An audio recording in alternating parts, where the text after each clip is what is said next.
Welcome to another edition of Ever After Romance Audiobook. This is an original creation for entertainment only. Enjoy.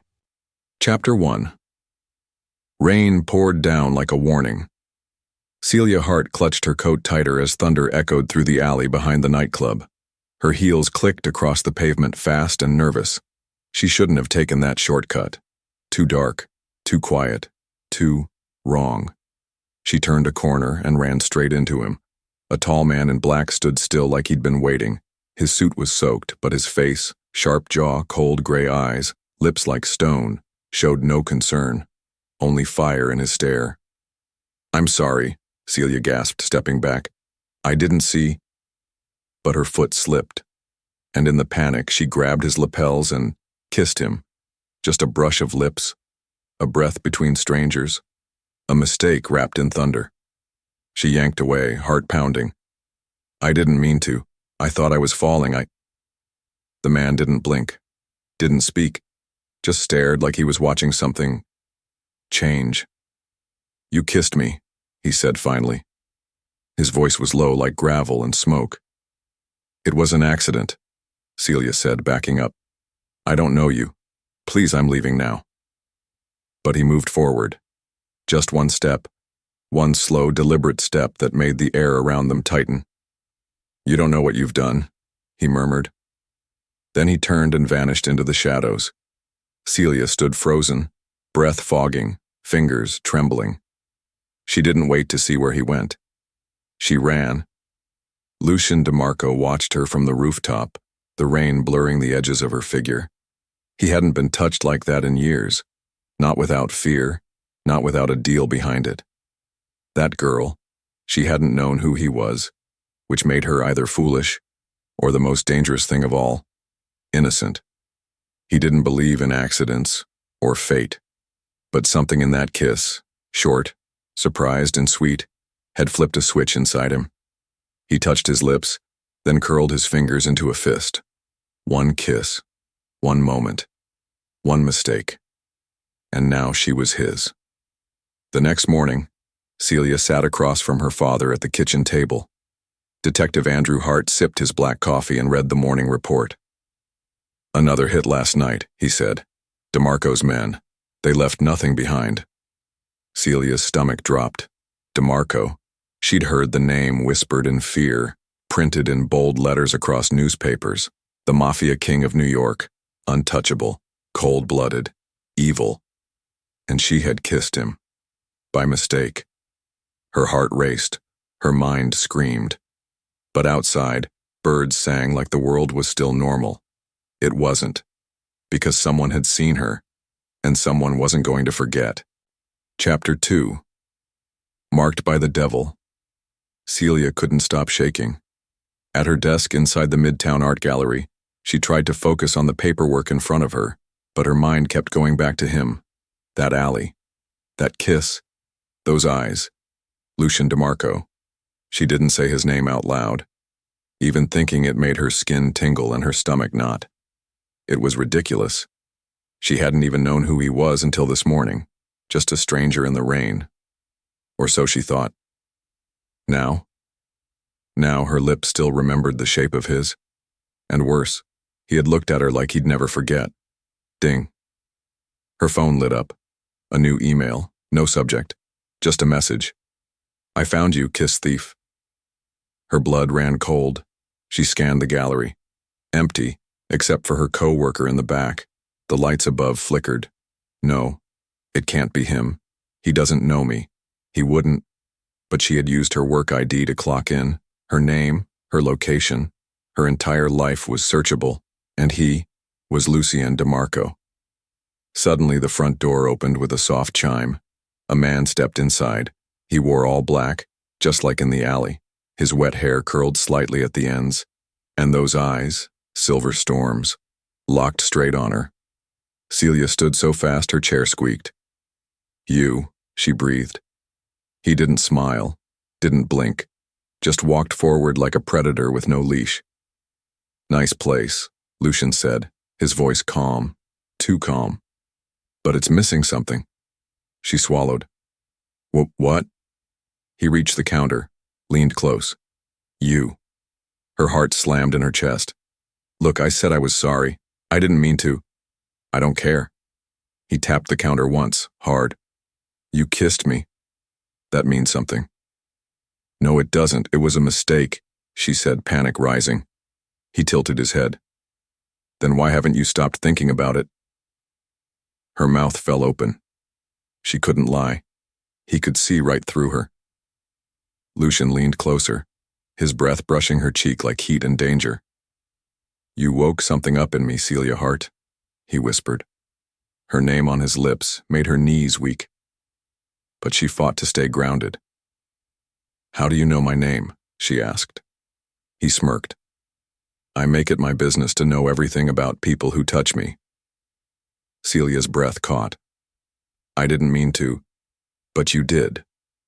The air between them crackled. She could barely breathe. You can't just show up here, she said, voice trembling. My dad is a detective, I know. His eyes darkened. Another reason you shouldn't have touched me. He stepped back, his presence still swallowing the room. I'll see you soon, kiss thief, he said, turning away. The bell chimed again as he left. And just like that, she knew her mistake had just begun unraveling her entire world. Chapter 3. A Warning in Red. Celia locked the gallery door the second Lucien disappeared. Her hands shook so badly she dropped the key twice before it clicked into place. Her lungs burned like she'd run a mile. What had she just done? She leaned against the glass, heart pounding like a drum in her chest. Lucien DeMarco, the most feared man in New York, had found her, come into her work, and spoken her name like it was already his. And worst of all, he'd said he'd be back.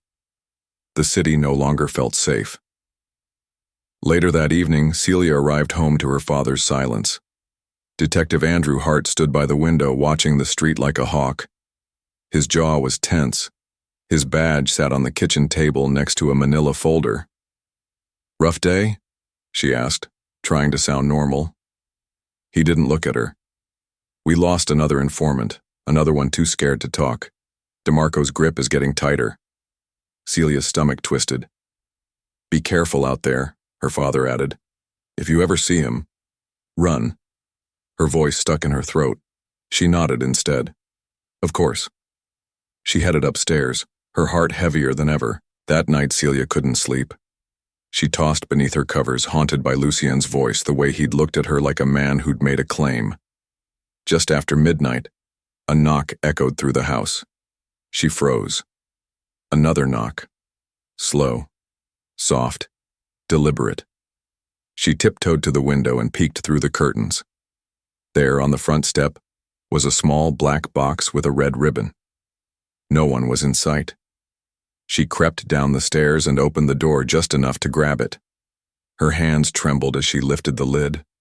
Inside was a single red rose, and a note. For the one who made me feel again. Her knees buckled, and she collapsed onto the couch. Her heartbeat thundered in her ears. How did he get past the gate? Past her father? He was watching, always watching, and worse, he was starting to feel. Meanwhile, across the city, Lucien DeMarco stood on his penthouse balcony, fingers stained with the scent of rose petals and danger. He had watched her from the shadows, had memorized the tilt of her head, the way she bit her lip when nervous. He didn't know why he was drawn to her, but he was.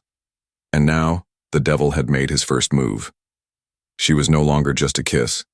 She was a spark, a mistake he couldn't let go of. And soon, everyone would understand. The girl who kissed him belonged to him now. Chapter 4. The game begins. Celia didn't know how long she sat there holding the rose, her fingers numb, her chest rising and falling too fast. The red petals were soft, too soft, and somehow heavier than they should have been. He had come to her house. He had stood outside her door while her father, a detective, slept upstairs. He could have walked right in. Her throat dried at the thought. Morning sunlight streamed in too early. Her eyes burned from lack of sleep, and her mind replayed his words again and again. For the one who made me feel again. Only Lucien DeMarco didn't feel. He didn't do roses. So why her?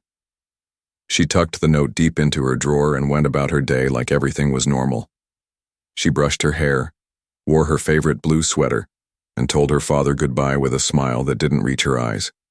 But inside, her world was no longer quiet.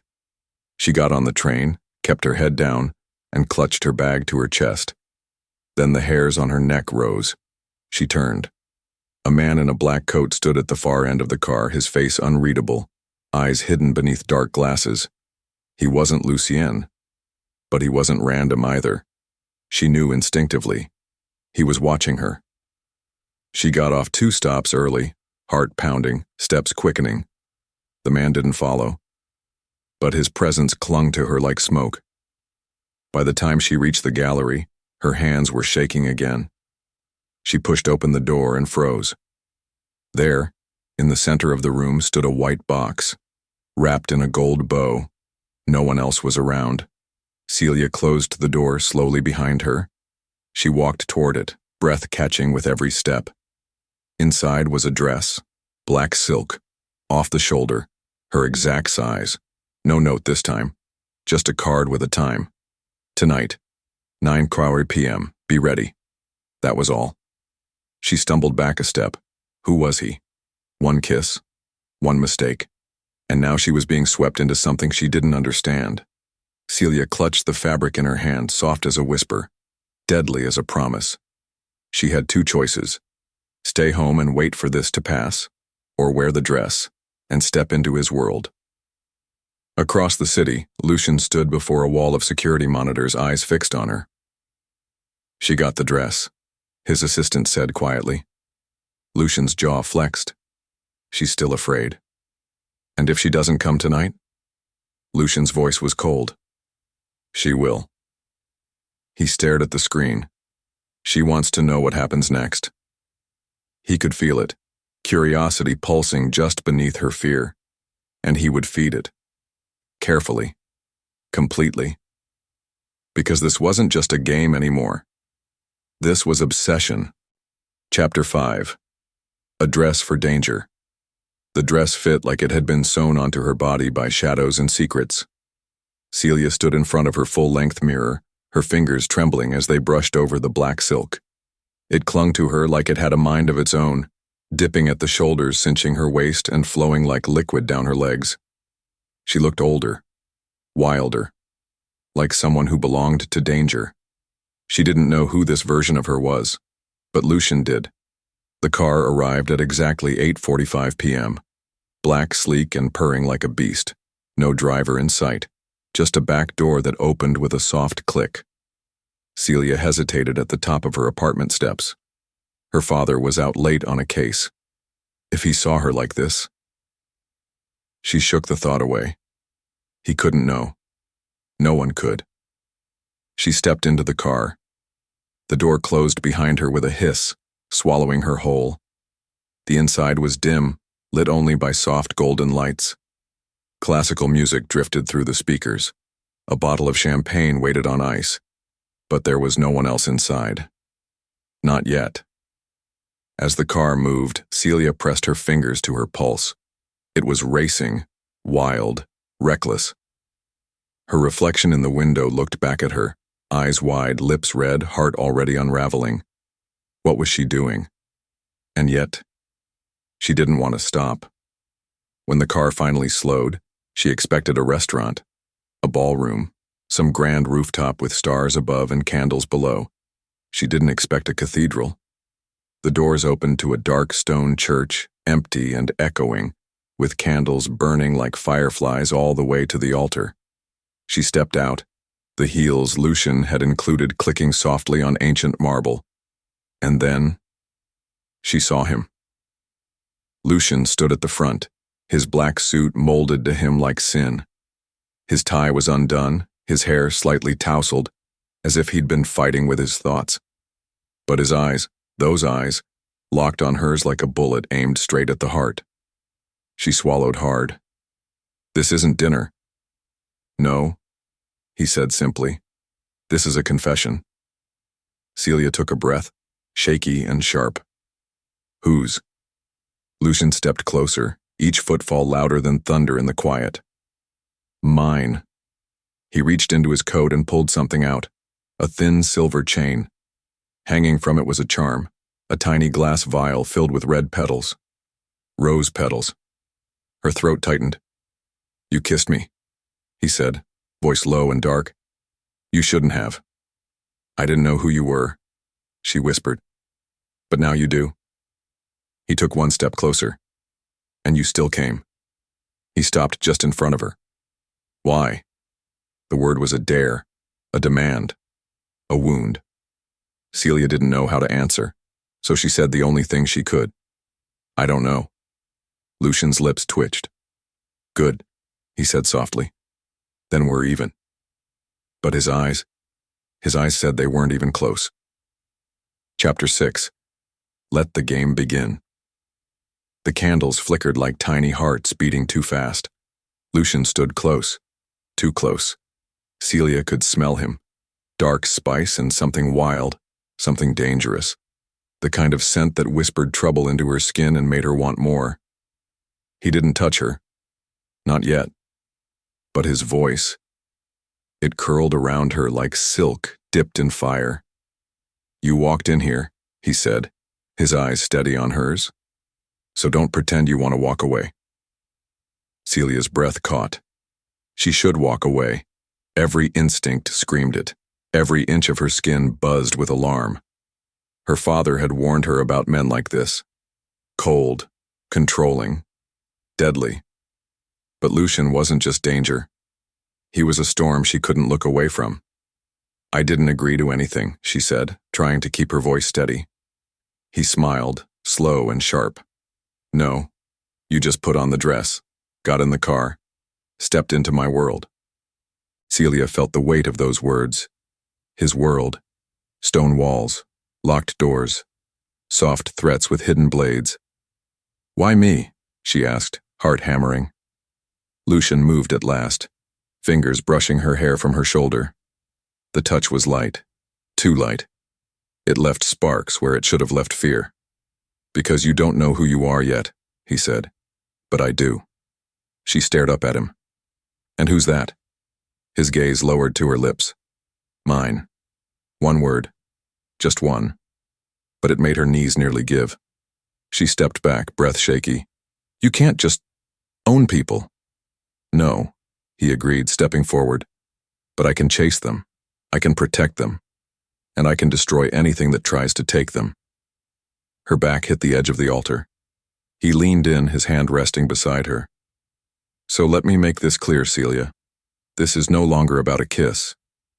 She swallowed. Then what is it about? Lucien's voice dropped to a whisper. You made a mistake. But it wasn't kissing me. It was walking away before I could kiss you back. Her lips parted, heat rising to her cheeks, her chest, her pulse. He leaned closer, so close his breath warmed her cheek. But I don't like unfinished things. The air around them tightened. The silence was loud. The moment pulled tight like a violin string about to snap. Then, he stepped back. Just like that. Celia blinked, thrown off balance. Lucien turned, walking toward the back doors of the cathedral. His voice drifted over his shoulder like smoke.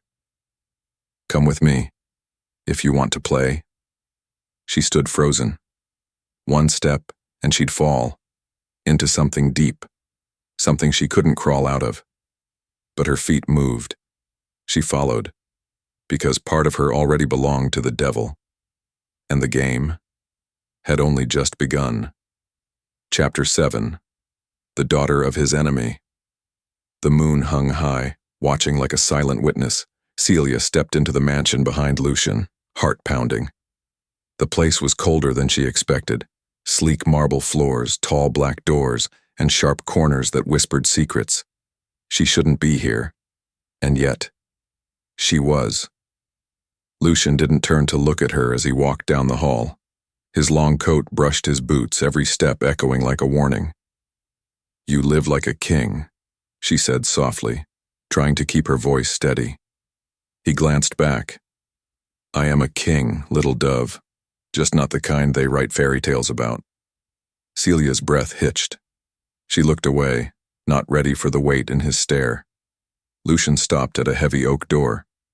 This is your room. She blinked. You mean I'm staying here? His smile was slow, cold. Where else would I keep something I want? Celia stiffened. I'm not a thing. He leaned in, voice low and smooth. No, but you're mine. I just haven't figured out how yet. Before she could argue, he turned and walked off, his shadow trailing behind like smoke.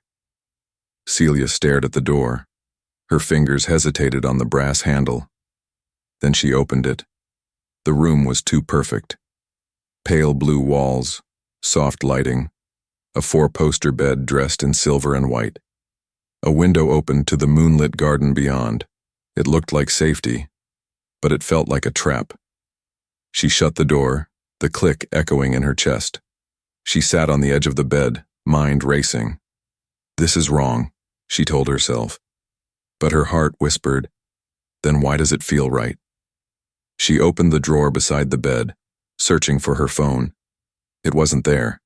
Instead, there was a single photo tucked in the drawer. Celia pulled it out slowly. Her hands froze. It was her father, not just any photo. One from years ago, before the gray at his temples, before the badge. He was standing beside another man, Lucien's father. What the hell? She stared at the image, pulse spiking. Lucien wasn't just playing a game. He knew. He knew who her father was. The blood drained from her face. He brought me here on purpose. The door creaked. She turned fast, heart in her throat. Lucien leaned against the doorway, his eyes unreadable. You found it.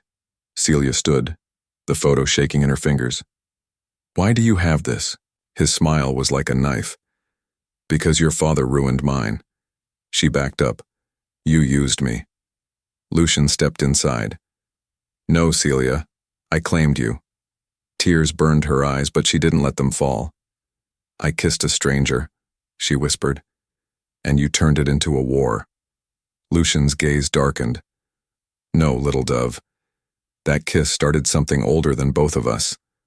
And before she could run, before she could breathe, he stepped forward and closed the door. Chapter 8. A Kiss That Can't Be Undone. The door shut with a soft final click. Celia stood frozen. Her fingers still clutched the photo, but the paper now felt like ice in her palm.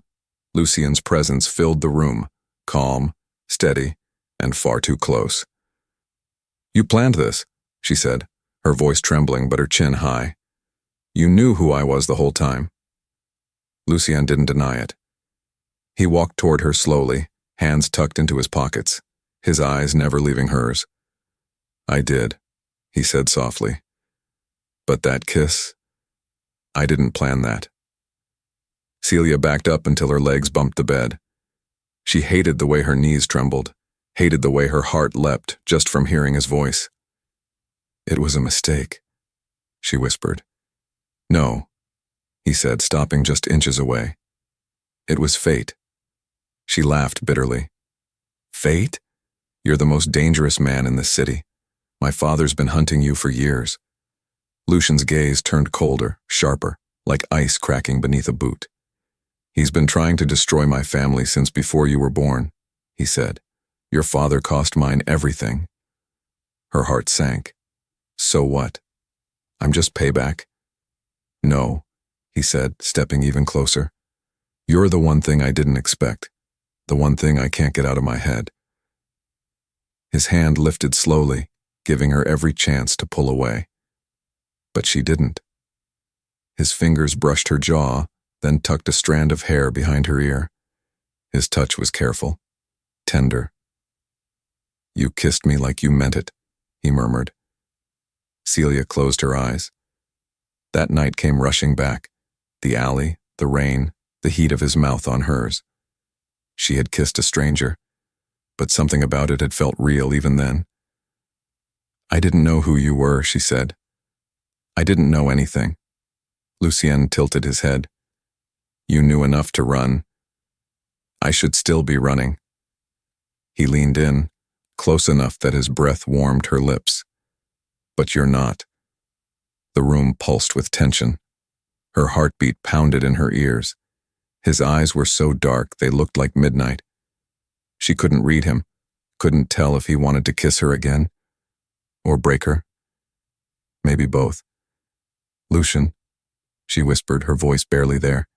His lips hovered over hers. I don't do soft, he said, but I want you. That kiss. He brushed his mouth against hers, barely touching. It was more heat than contact, more promise than act. Lit something I haven't felt in years. Celia's breath hitched. And then he kissed her. Not like a monster, not like a threat. He kissed her like she was the only thing in the world that mattered. But just as quickly he pulled away. His voice was low, dangerous. This can't be undone, Celia. And the look in his eyes told her, neither could she. Chapter 9. A Father's Secret. A Lover's Lie. Celia sat in the moonlit room long after Lucien left. Her lips still tingled from the kiss, soft but searing, like fire trapped in silk. She should have felt disgusted. She should have run. But instead, she was shaking from something she couldn't name. She dropped the photo of their fathers on the bed and turned it over, heart heavy. On the back, in faded ink, were 2 words scribbled. Brothers. Blood. Her chest tightened. Brothers. That couldn't be right.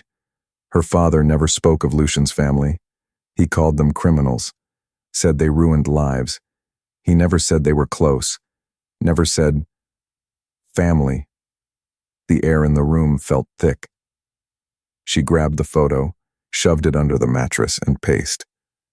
There was something here, something no one had told her. Her phone was still gone, locked away somewhere in Lucien's mansion. She had no one to call, nowhere to run. Her chest rose and fell with panic, but she forced herself to breathe. You're not weak, she told herself. You're not a pawn.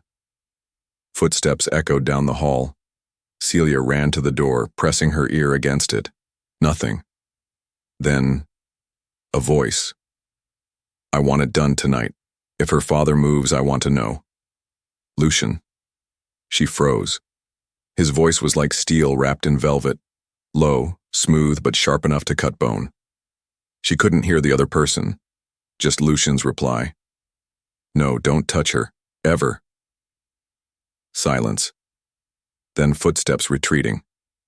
She slipped back to the bed, heart pounding. What was he planning?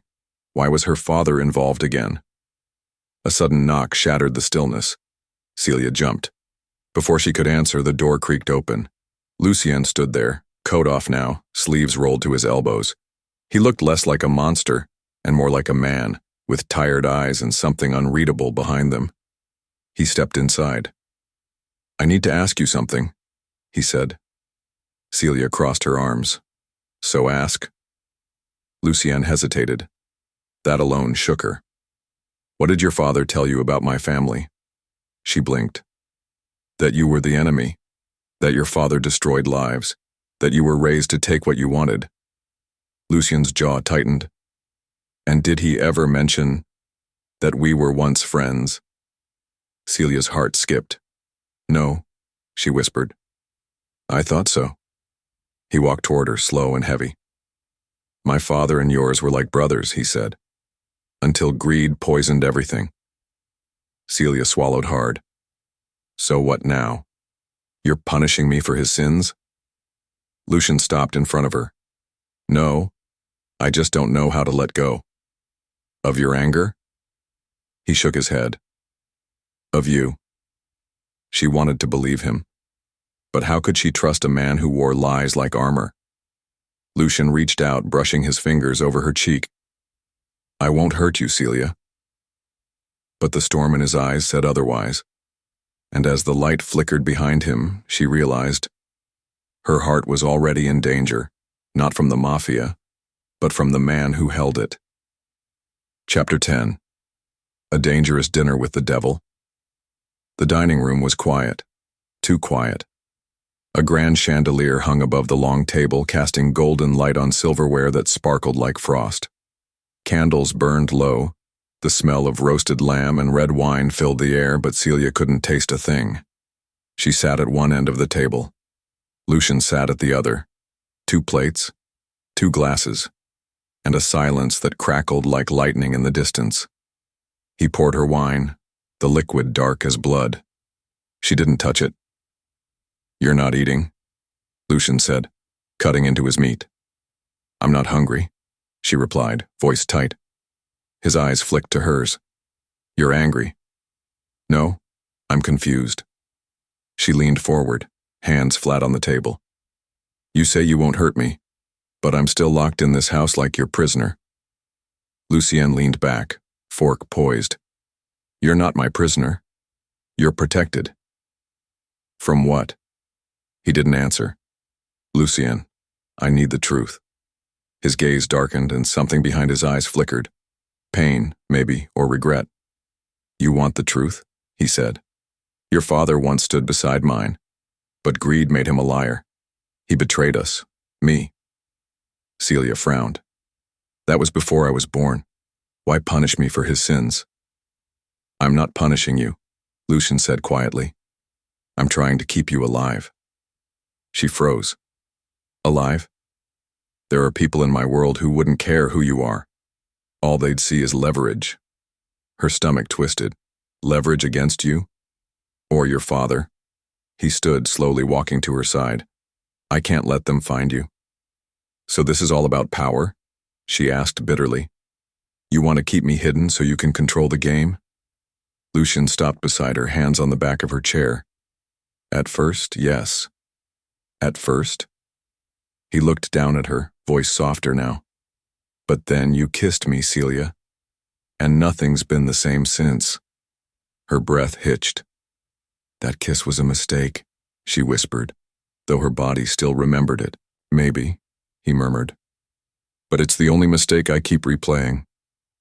She turned away, heat rising to her cheeks. Lucien's fingers brushed her jaw, gently guiding her face toward him.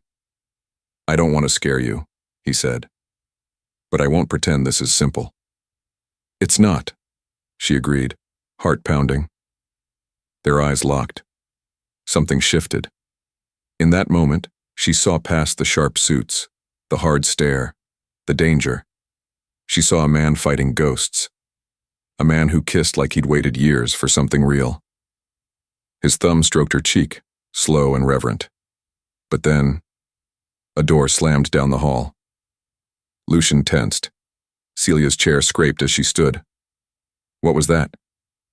Lucien's voice was low, controlled. "Trouble." He grabbed her hand. And just like that, the fragile peace shattered, replaced by the storm outside the door. Chapter 11. Hunted in the Halls of Gold. Lucien didn't wait. He yanked Celia behind him as they moved through the mansion's dim corridors. His grip on her hand was tight, urgent but never painful. It was like he was afraid to let go. "What's happening?" she whispered. His voice was low. "Someone's here who shouldn't be." Celia's heart pounded louder than her footsteps. The halls were long and lined with mirrors and gold-framed art, but they offered no comfort. No cover. Only cold reflections and shadows that stretched too far. They turned a corner and nearly collided with a man in black. Lucien moved fast. His arm shot out, slammed the man against the wall. "Report." The man barely flinched. Back door was tripped, perimeter guards missing. Lucien's jaw clenched. "Sweep the house, no one touches her." The man nodded and vanished. Lucien turned to Celia. His hands were on her shoulders now, eyes locked on hers. "I need you to trust me." Celia's voice trembled. "Do I have a choice?" His lips pressed into a thin line. "No, not tonight." He guided her toward a side passage she hadn't noticed before. The walls narrowed. Everything felt tighter, darker, like the house itself was holding its breath. Where are we going? A safe room, no one gets in. But I don't want to hide, she snapped, pulling back. Lucien turned slowly. And I don't want you hurt. They stared at each other, the air charged and sharp. You kissed me, he said, and you shook me more than a bullet ever could. Celia's breath caught. I'm not asking you to forgive what I am, Lucien continued, but right now, I need you to stay safe. Behind him, footsteps echoed again, closer, different. Celia's eyes widened. That's not your man, is it? Lucien's eyes darkened. No. He reached into his jacket, pulled out a gun. Celia froze. You're not going to use that, she whispered. I will if I have to. The footsteps grew louder, then stopped. Lucien turned off the hallway lights with a switch hidden behind a painting. Silence. Darkness. Then, DeMarco, a voice called out. Calm, cold, familiar. Lucien didn't answer. Celia shivered. Who is that? Lucien exhaled, slow and quiet. A ghost I didn't bury deep enough. The hallway felt like it was shrinking around them. He backed her into the hidden door at the end of the passage, opened it, and pushed her inside. She reached for him. Wait, what about you? I'll come back, he said, I promise. You're lying. Lucien's mouth curved in a bitter smile. Only to protect you. He shut the door, and the darkness swallowed her whole. Behind the walls, a gun cocked. A voice whispered, and someone whispered her name. Only it wasn't Lucien's. Chapter 12. Face to face with the enemy. Celia pressed her back against the cold wall. The hidden room was small, windowless, and silent. The air was thick, like it hadn't been breathed in years. Her heart pounded so loud she feared someone outside would hear it. Lucien was gone. She was alone, but only for a moment. The silence broke. A soft creak, a shuffle, a breath, on the other side of the hidden wall. Then came the voice, faint, cold, and full of menace. Pretty little thing, you're not where you're supposed to be. Celia's blood ran cold. She backed into the farthest corner, hands trembling as she searched for anything she could use to defend herself. A wine bottle, a metal tray, a sharp piece of glass from a broken picture frame. Her fingers closed around the glass. The hidden panel behind her shifted slightly. She held her breath. A shadow moved. A boot pushed the panel inward, and a man stepped into the room. Not Lucien. His face was rough, scarred. His suit didn't fit like Lucien's. It hung off him like it was borrowed. And his eyes? They were dead. You're her, he said. The cop's little girl. Celia didn't answer. Her fingers gripped the glass tighter. I was supposed to kill your father, the man sneered. But maybe this'll hurt more. He took a step forward. Celia raised the glass. Don't come closer. The man laughed. You think you can stop me? She didn't wait. She slashed, missed. He grabbed her wrist, yanked her forward. Feisty, he growled, pressing her against the wall. I like that. Celia struggled, kicking, twisting, but he was stronger. Her scream caught in her throat. Then, bang. The man jerked. A gunshot. His grip loosened. His body stumbled back. Lucien stood behind him, gun still smoking, eyes wild with fury. Without a word, Lucien stepped forward, shoved the man to the floor, and kicked the gun away. Celia collapsed into his arms, breath ragged. You left me, she whispered. I came back, he said, his voice rough. I'll always come back. She clung to him. Lucien held her like she was made of glass, fragile, precious, and his.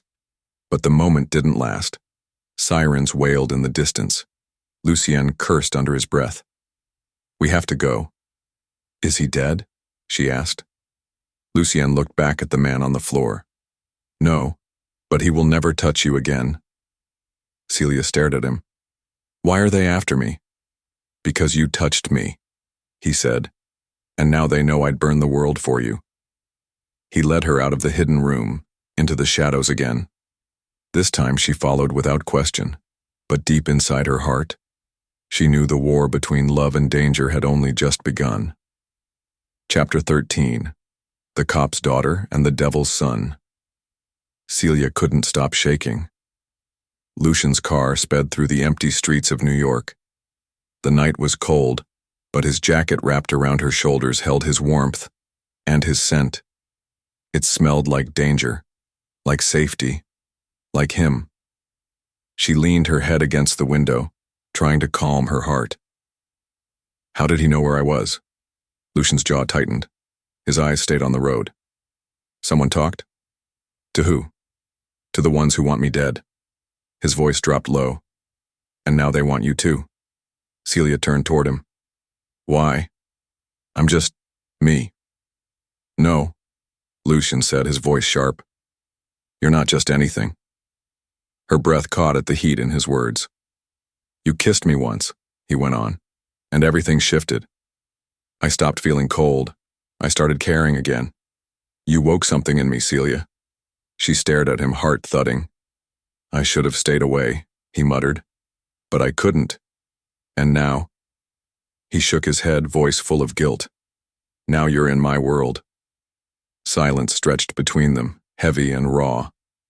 Then softly, Celia asked, Who was that man? Lucien didn't answer right away. That was Victor Gallo, he finally said.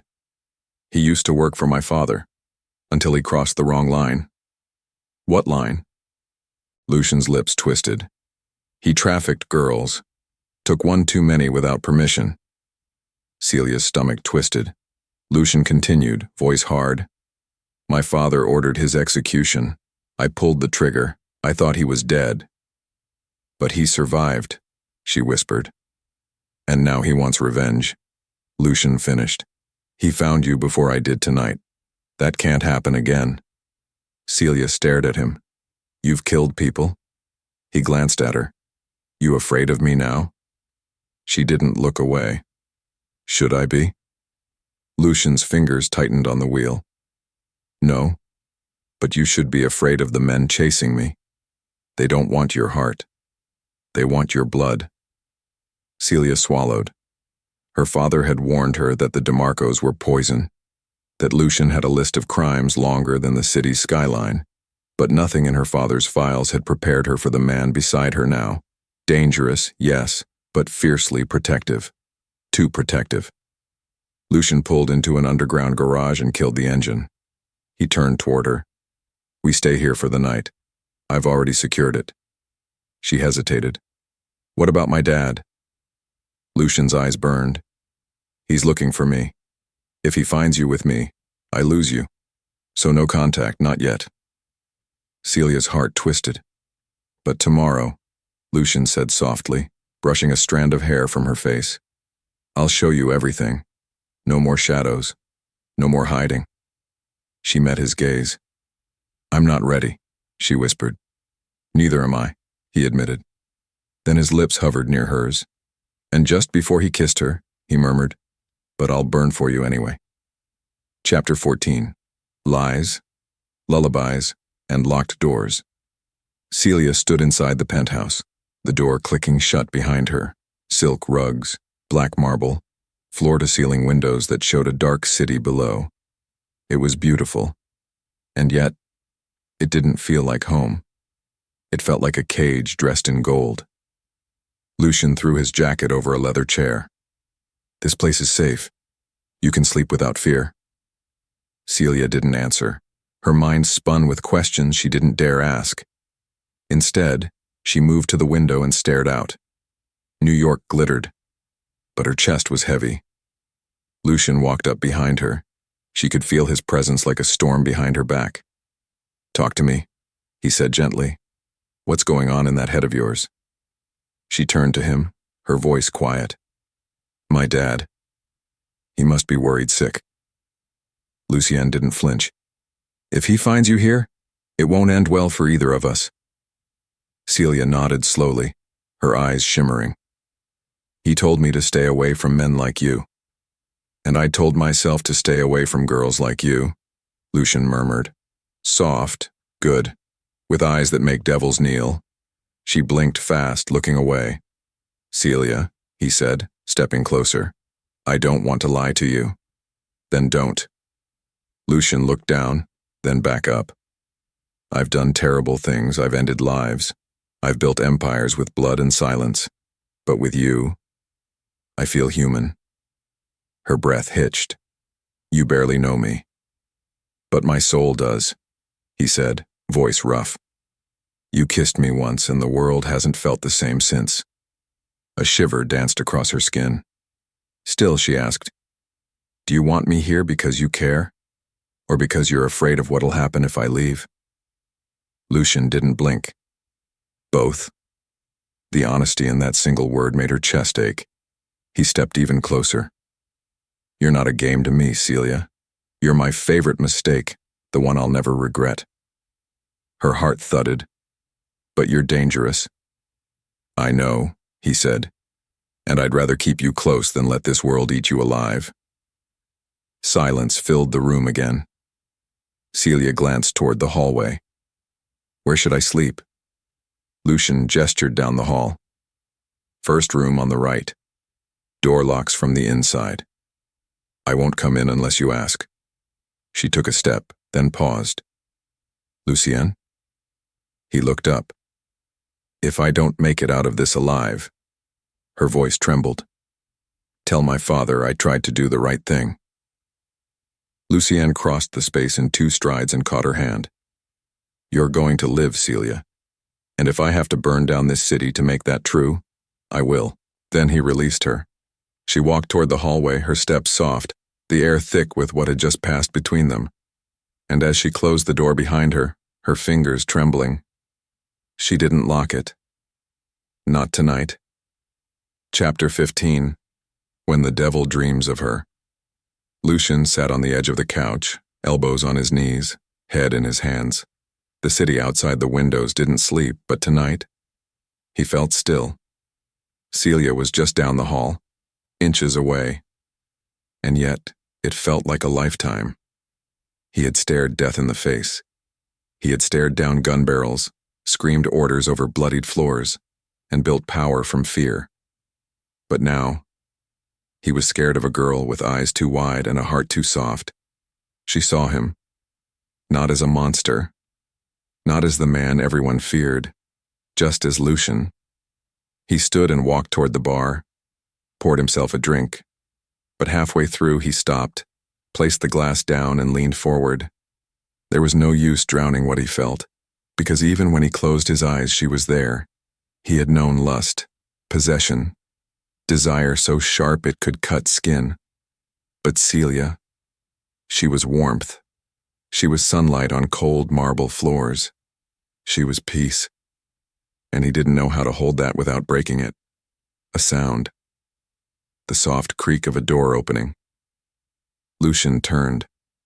Celia stood in the hallway, wearing one of his black shirts, far too big for her small frame. Her hair was messy, her eyes sleepy, but to him she had never looked more beautiful. "I couldn't sleep," she whispered. He swallowed.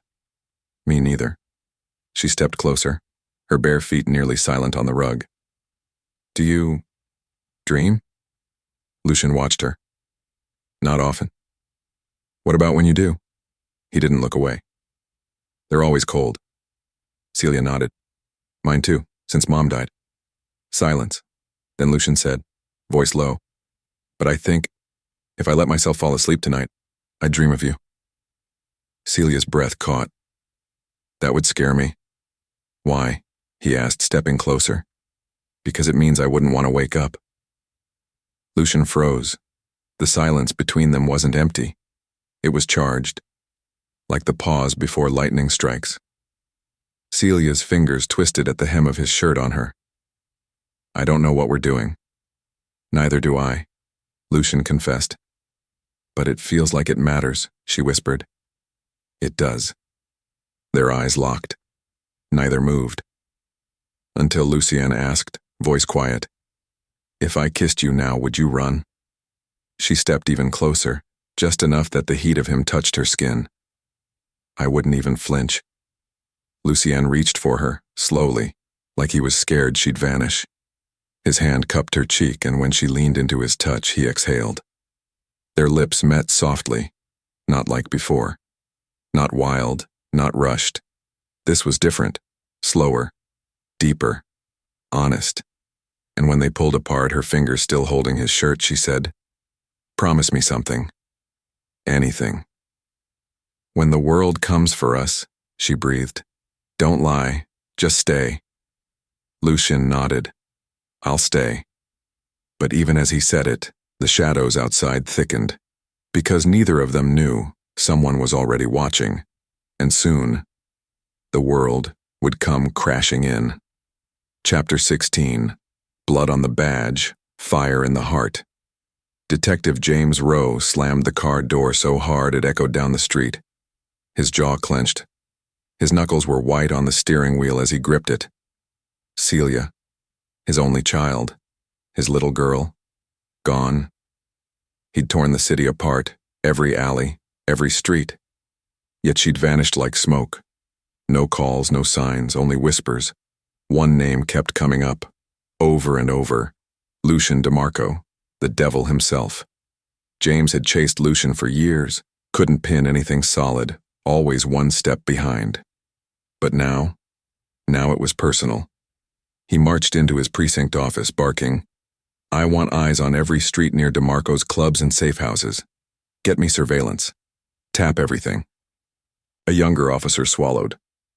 "Sir, if your daughter's involved with DeMarco—" "Finish that sentence," James growled, "and I'll finish your badge." The officer went silent. James stood by the window. The city stretched before him. He had buried his wife. He had raised Celia alone. He had sworn to protect her. And now she was with him. He didn't know how it had happened, but the image haunted him.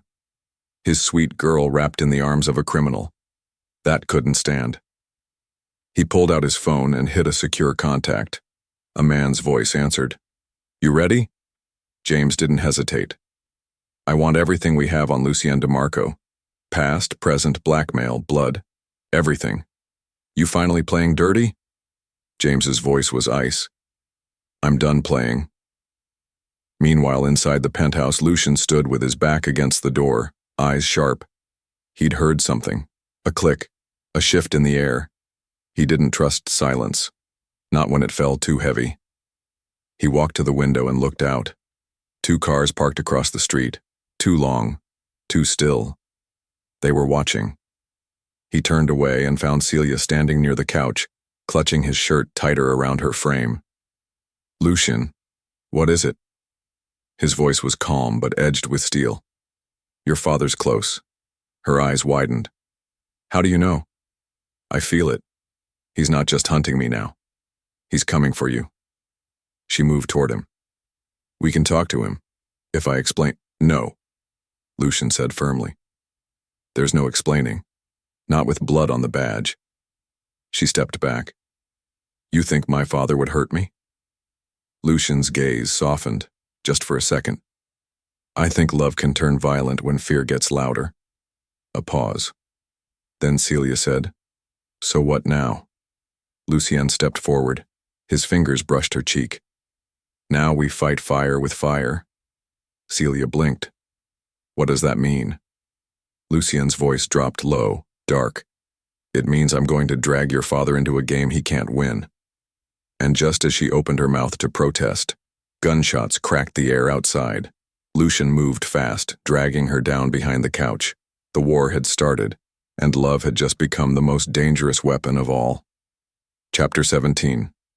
The girl between the bullet and the blade. Glass shattered. Celia screamed. Lucien threw himself over her, shielding her as bullets tore through the windows. The couch flipped. Wood splintered.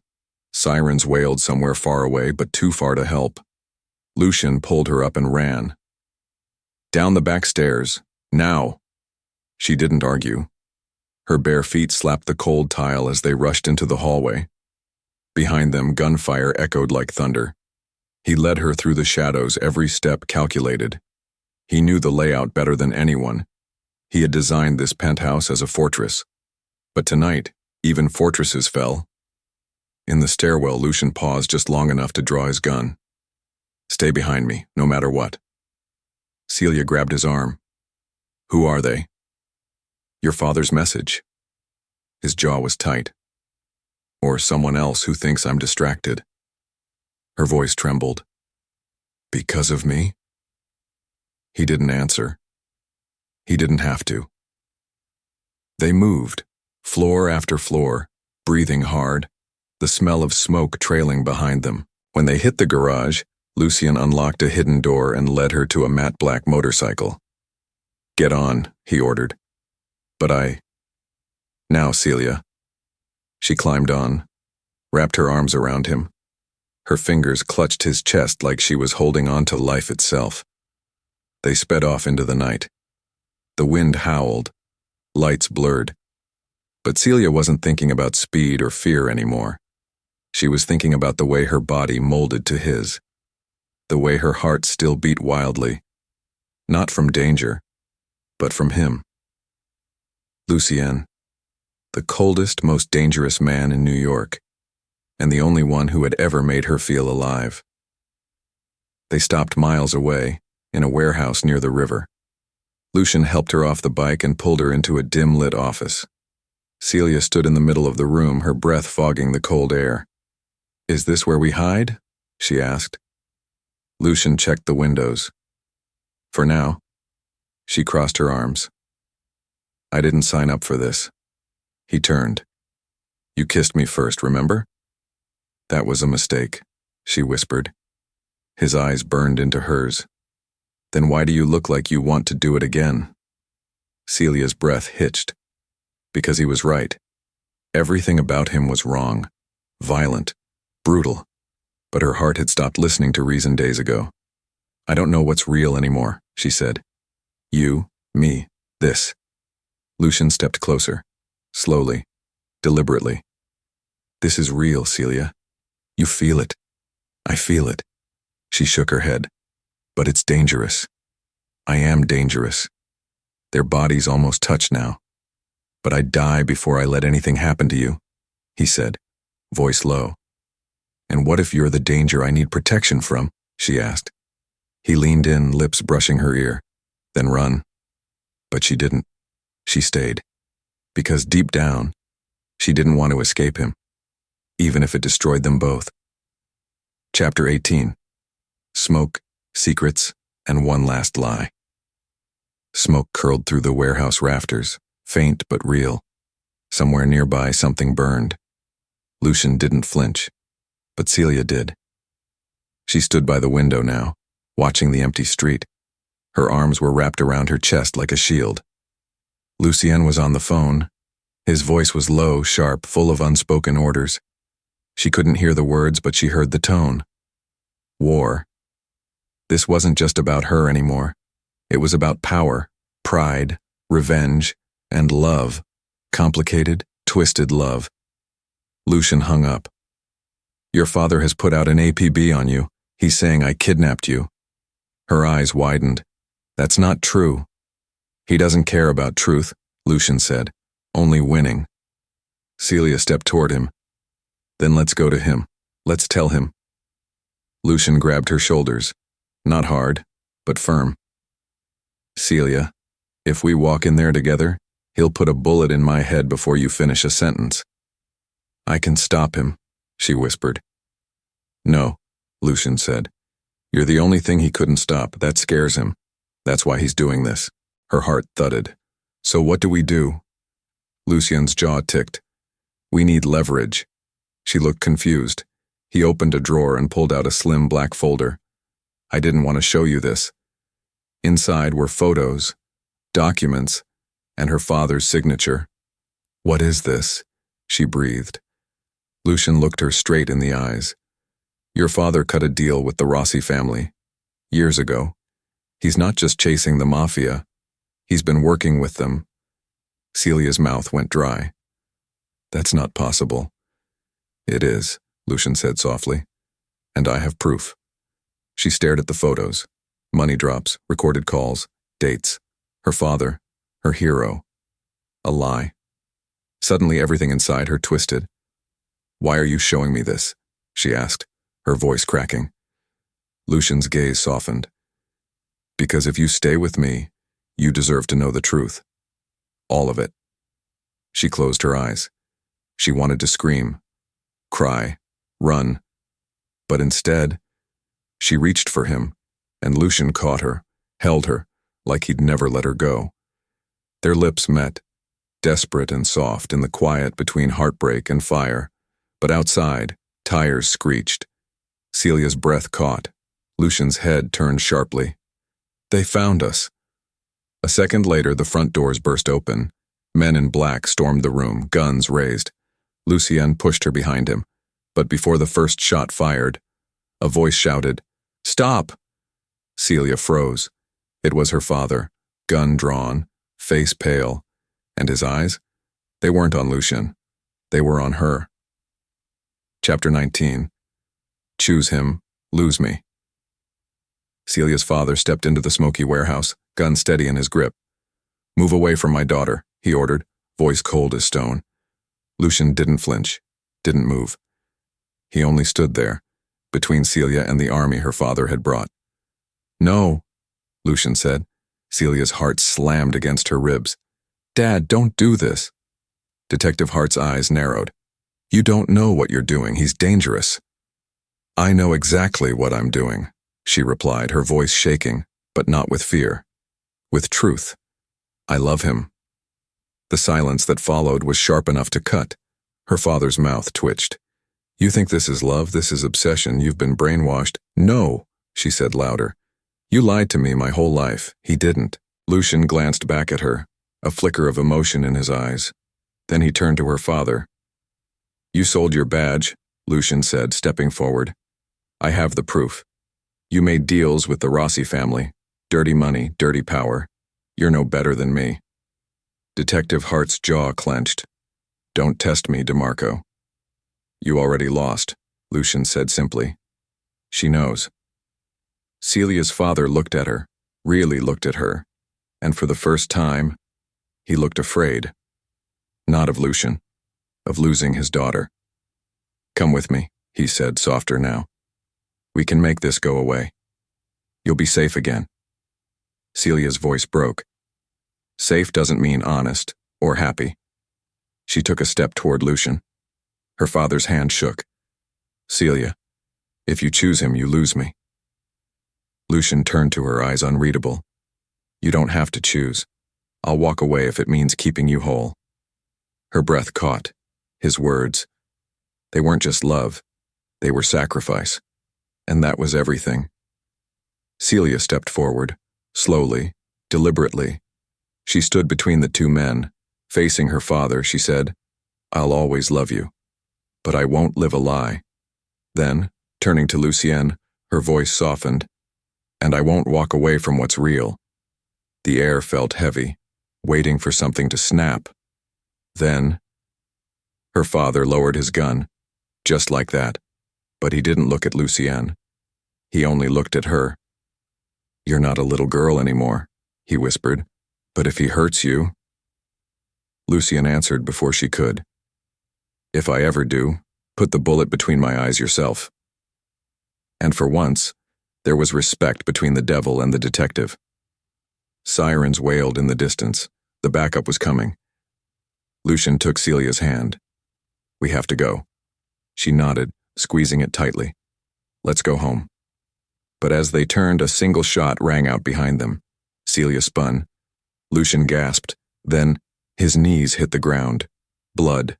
Everywhere. And her scream echoed through the warehouse. Chapter 20. The devil doesn't die that easy. Celia dropped to her knees beside Lucien, her hands slippery with blood. "No, no, no," she gasped, pressing hard against the wound in his side. "Stay with me. Please, Lucien, look at me." His eyes fluttered, face pale. "You came back for me." "Of course I did," she choked. "You think I'd let you go that easy?" His lips twitched. "Didn't think you'd want the devil bleeding all over you." Tears streamed down her face, but she still smiled. Barely. "Shut up and don't die." She looked around frantically. The sirens were louder now, red and blue lights flashing outside the broken windows. Celia's father shouted commands, calling for medics, but everything was a blur. All she could see was Lucien. "You're not leaving me," she whispered. "I just found you." His hand reached up, weak but determined, brushing her cheek. "You made me believe again, in something pure." A sob broke from her throat. "I don't want pure," she said. "I want you." The medics rushed in then, forcing her back. She resisted, screaming his name, but they pulled her away as they worked. Fast, focused, desperate. Blood stained her hands, her clothes, her heart. Lucien's eyes closed. No, not yet. Not after everything. Celia stood frozen as they wheeled him out, her father grabbing her shoulders. "He's strong," he said, voice steadier than she expected. "He'll fight." Her voice cracked. "He already has. Every day." Then she ran, out into the cold night air, chasing the sirens, chasing the man who had become her heartbeat. Hours blurred in the sterile white of the hospital. She waited, and waited, until a nurse finally appeared. "He's alive," she said gently. "Barely, but he's asking for you." Celia didn't breathe again until she saw him, hooked to machines, bandaged, pale, but alive. Lucien looked up as she entered. "You again," he rasped, voice dry. "Thought you'd be done with me." Celia stepped to the bed, leaned down and kissed his forehead. Then his lips. Slow. Deep. Real. "You're not allowed to die," she whispered against his mouth. "Ever." He smiled, small and broken. "I'll take that order." She climbed onto the edge of the bed and held his hand. And for the first time there was no fear, no masks, no running, just love. Because some mistakes were meant to happen, and some devils were meant to be kissed. Chapter 21. The Devil's Last Kiss. Lucien stood by the glass wall of their new apartment, shirtless, scar visible on his side, a reminder of everything they survived. Celia stepped behind him, her arms sliding around his waist. "You still can't sleep?" He turned slightly, a small smile tugging his lips. "I sleep better now. Just sometimes I wake up needing to see if it's real." She rested her cheek against his back. "It is." New York glowed below them, cold, endless, alive, just like them. Lucien turned to face her. "You saved me, Celia." She lifted her brows. "I thought I ruined you." He cupped her face. "You ruined everything that kept me numb. That's not the same." They kissed, slow, aching, like every second mattered. When they broke apart, she whispered, "My father quit the force."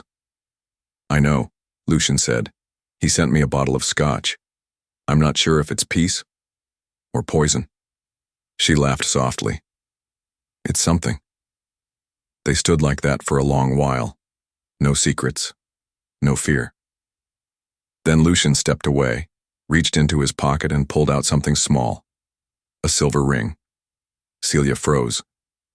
"It's not fancy," he said, eyes steady. "It doesn't come with roses or a rooftop or fireworks, just me, a devil who fell too hard." She blinked fast. "Lucien." He sank to one knee. "This isn't about saving me, or choosing sides. This is about us. Me wanting to wake up with you for the rest of my life. Will you marry me?" The world went still. Celia stared down at him, and then nodded. "Yes." The ring slid onto her finger, cold and perfect. She pulled him up and kissed him, tears mixing with laughter. "You sure you want to marry a cop's daughter?" she teased. He smiled against her lips.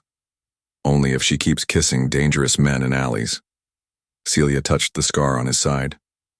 "Only one. My favorite mistake." Outside, the city kept moving. Inside, two broken souls stood together, no longer hunted, no longer hiding. Love had found them in a moment of chaos, and it refused to let go. Not then. Not now. Not ever. End of story. A forbidden kiss, a dangerous love, and a heart that never stopped choosing him. Thank you for listening till the end. From which part of the world are you enjoying the story?